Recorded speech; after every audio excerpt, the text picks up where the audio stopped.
S Ninada ಇವತ್ತು ನಾಗರ ಪಂಚಮಿ ಇದೆ. ಏನಿದ್ರ ವಿಶೇಷ ನಮ್ಮ ಯೂಟ್ಯೂಬ್ ಚಾನಲ್ಗೆ ಅಪ್ಲೋಡ್ ಮಾಡೋಣ, ಎಲ್ಲರೂ ತಿಳ್ಕೊಳ್ಳಿ ಇದ್ರ ವಿಶೇಷತೆ ಏನಿದೆ ಅಂತ ತಿಳಿಸಿ. ಎಲ್ಲರಿಗೂ ನಮಸ್ಕಾರ. ಇವತ್ತಿನ ನಾಗರ ಪಂಚಮಿ ಇರೋದ್ರಿಂದ ನಾಗರ ಪಂಚಮಿ ಹಿಂದೆ ಒಂದು ಒಳ್ಳೆಯ ಅದ್ಭುತ ಪೌರಾಣಿಕ ಕಥೆ ಇದೆ. ಅದು ಯಾಕೆ ನಾವು ಆಚರಿಸ್ತೀವಿ ಅಂತ.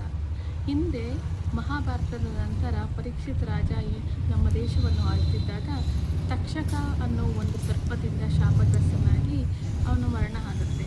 ಅವನ ಮರಣದ ಕಾರಣದಿಂದ ಅವನ ಮಗ ಜಯವಿಜಯ ಒಂದು ಯಜ್ಞವನ್ನು ಮಾಡ್ತಾನೆ. ಎಲ್ಲ ನಾಗ ಸಂತತಿಯನ್ನು ಆಹುತಿ ಕೊಟ್ಟು ತನ್ನ ತಂದೆಯ ಮೃತ್ಯುವಿನ ಒಂದು ತನ್ನ ಮೃತ್ಯುವಿನ ಕಾರಣಕ್ಕೆ ಆದ ಬಲಿಯನ್ನು ಅವನು ತಗೋಬೇಕು ಅಂತ ಇಷ್ಟಪಡ್ತಾನೆ.